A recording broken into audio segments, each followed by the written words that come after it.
Shalom, shalom, this is Yadavin. Quick lesson. And today's topic is about tribal relations in regards to marriage and in regards to the law. Alright, so let's get into it. First, in regards to the tribes, let's get Deuteronomy chapter 32 and verse 9. Alright, getting into it. For Yahawah's portion is his people. Jacob is the lot of his inheritance. Those his people.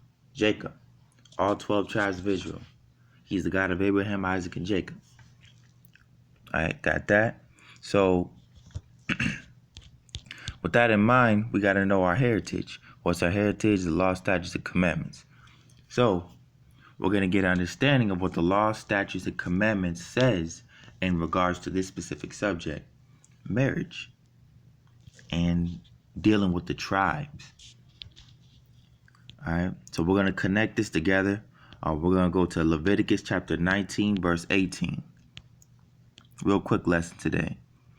Thou shalt not avenge nor bear any grudge against the children of thy people, but thou shalt love thy neighbor as thyself. I am Yahawah. So that speaks for itself. So Israel has to love one another.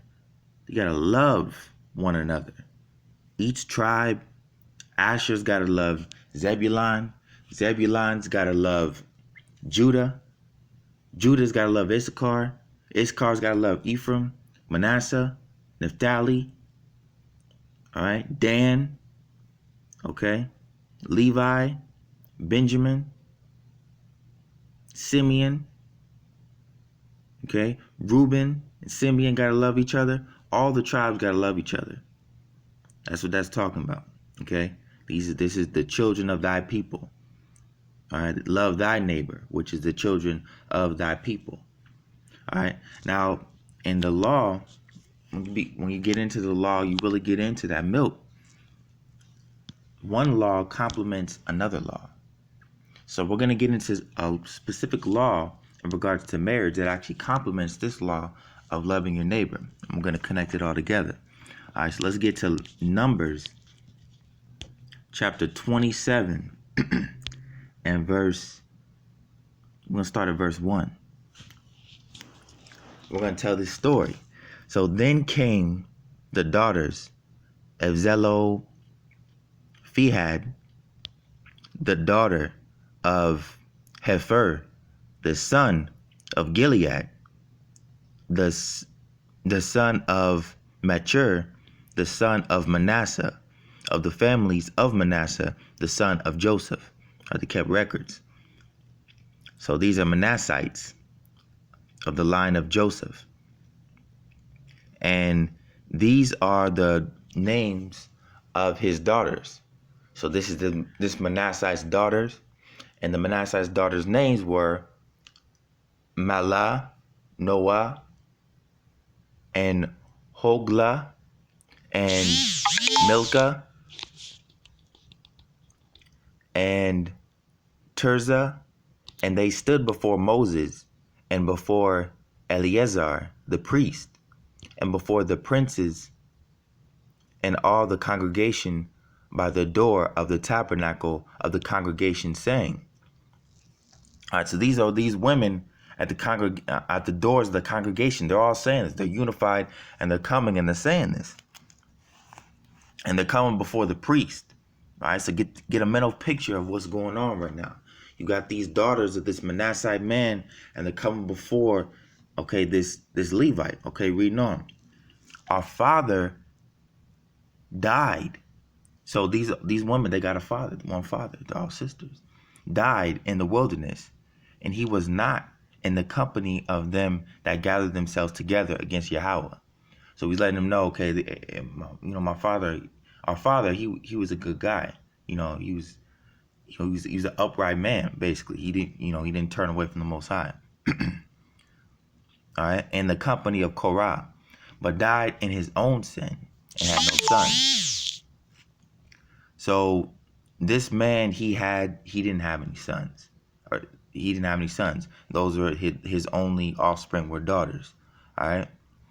Why should the name of our father be done away from among his family? Because he had no sons.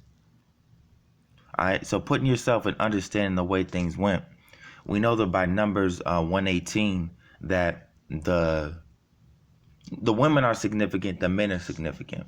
The women, they hold the seed, but the man has the seed. All right. So when you plant something, simple, you are what your father is because he's the seed. The woman is where it's planted. Okay. So the inheritance obviously comes to the man is where it's planted. So in order to keep your seed going, it comes from your son. So they're saying he has no son, the inheritance, what's going to happen? Our father, his inheritance is what's going to happen, which is the daughters. We don't have the inheritance. We don't have the seed.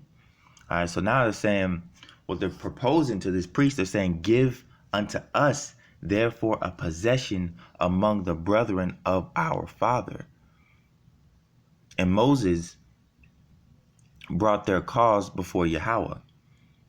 So just getting a mental picture of this here, and what I'm saying is just supporting what the scripture's saying. He brought his cause. He probably heard it and oh, wow, okay, that's all right. Let me I'm hearing what you said. Let me bring him before the Most High. Let's see what he says. And Yahawah spake unto Moses, saying, the daughters of Zelophehad speak right.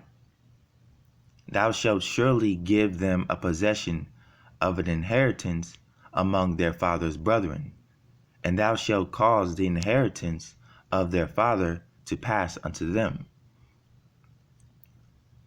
All right. So how's it going to pass unto them? Let's keep reading.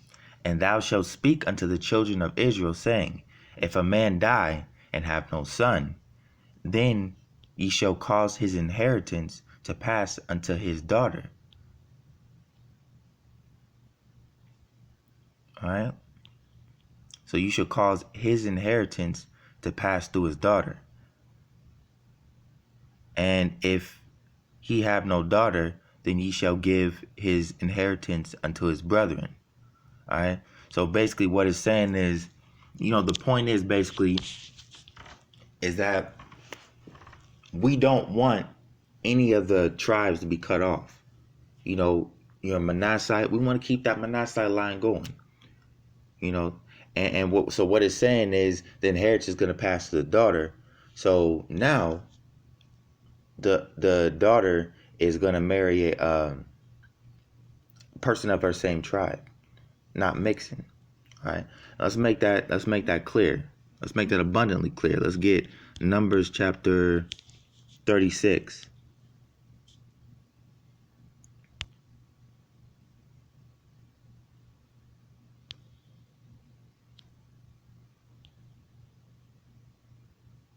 Hey, same, looks like a similar account or the same account. And the chief fathers of the families was the same family.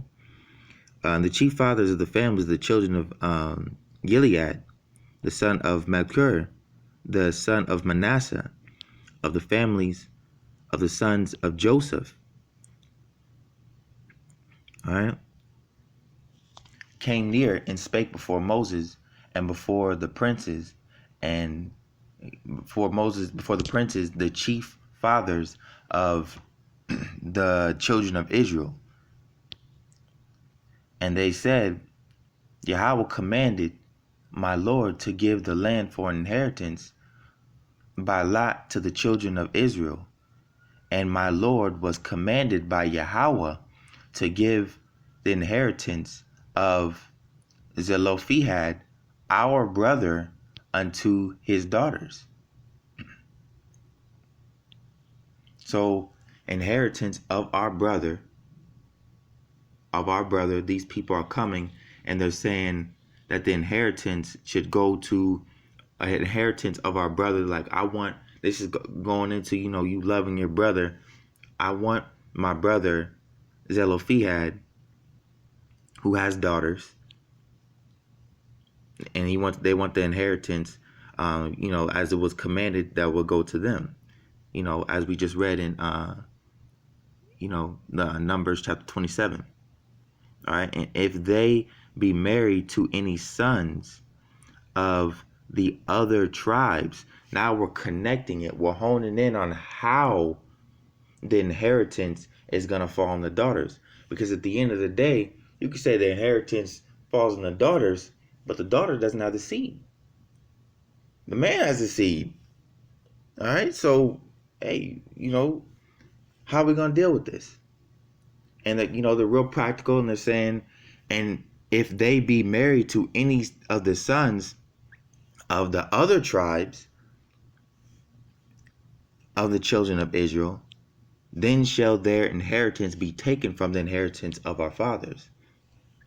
So this is all Manassites. All right, picture this right here. They just gave the commandment. Y'all was like, okay, boom, the inheritance goes to the daughters. Now they're honing in. They're like, okay, so inheritance goes to the daughters. We know that the man carries the seed. So if these daughters, they marry, let's say a Manassite woman who has a father who only has daughters.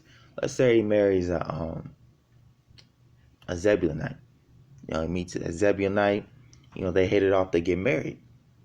But he's saying the inheritance shall be taken away from the inheritance of our fathers. That means that Manassite man, when his daughter takes someone of another tribe, cuts off his line. No more Manasseh. Cuts off that line of Manasseh. And she'll be put to the inheritance of the tribe whereunto they are received. So it shall be taken from the lot of our inheritance. So they're bringing their cause like, hey,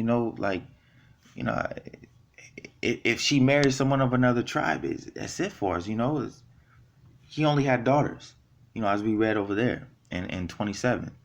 And when the Jubilee of the children of Israel shall be, then shall their inheritance be put unto the inheritance of the tribe whereunto they are received.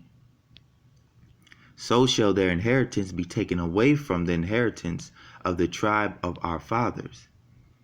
And Moses commanded the children of Israel according to the word of Yahawah, saying, the tribe of the sons of Joseph have said well.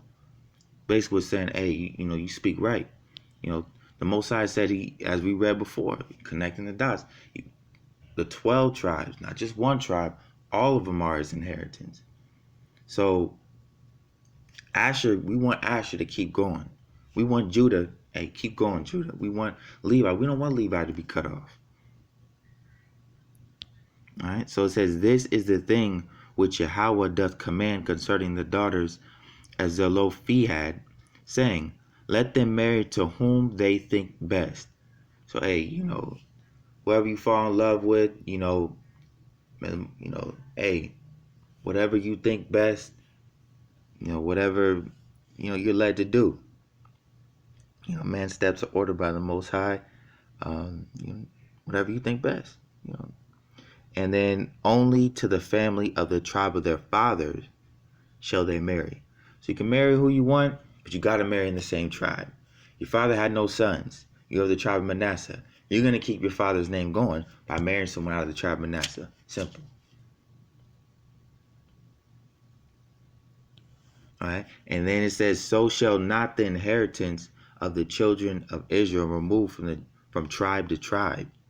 For every one of the children of Israel shall keep himself to the inheritance of the tribe of his fathers. All right. So that's what we got to do. That's what we got to do as nations. Now, being that said, that we should keep the inheritance going, in Israel, if you let's say you're a Issacharite, and you're courting, you're courting a Ephraimite woman, or you're a Judite, you're talking to a Benjamite, you're talking to a Ephraimite, or Issacharite. That's, hey, all right. But if that woman's father doesn't have any sons, and according to this scripture, if you're just now reading this, you're just now seeing this right now, you can't do that. All right? because it's going to cut off the line of whoever's inheritance that father is under, whether he be a Zebulonite, whether he be an Asherite, or what have you. If you're a different tribe, you marry her, the kid that comes out is going to be of your tribe. You're cutting off that man's inheritance. So the scripture says you can't do that from moving tribe to tribe. All right? What does that go into? Loving your brother. That's showing love for your brother. Okay, sis, hey, I can't. Oh, yeah, you ain't got a brother, so I can't. As respect from your father. Imagine if we conducted ourselves like that. That's righteous. That's godly. All right, respectfully, if I can't do that. All right, that's what we have to do as a tribe, as a nation, as 12 tribes. That's what we got to conduct ourselves. All right. Now, if we is mixing tribes, is that okay? Yeah, it's okay. Okay, we know that was done because in the Bible, in the scriptures, when it talks about Elizabeth, being from the tribe of Levi, we know that John the Baptist was a Levite, all right, and we know that Yahawah was Judite, and Elizabeth and Mary were cousins. You do the math. Somebody was mixing somewhere. In order for them to be cousins and they're from different tribes, somebody was mixing. Levi and Judah were mixing somewhere. All right? So there's nothing wrong with doing that. But the main point is that you got to do it the right way. If she's got a brother, takes care of the inheritance of their father, so you can mix the tribe now. And that's not a bad thing. That's a good thing. That's a beautiful thing, actually. Because it's prophesied that Ephraim and Judah are going to join together. So if you get another northern kingdom brother and a southern kingdom sister, or a southern kingdom brother and a northern kingdom sister, that's keeping that unity going on in the tribes. If we do it in righteousness. Let's get the prophecy on Ezekiel chapter 37 and verse 15.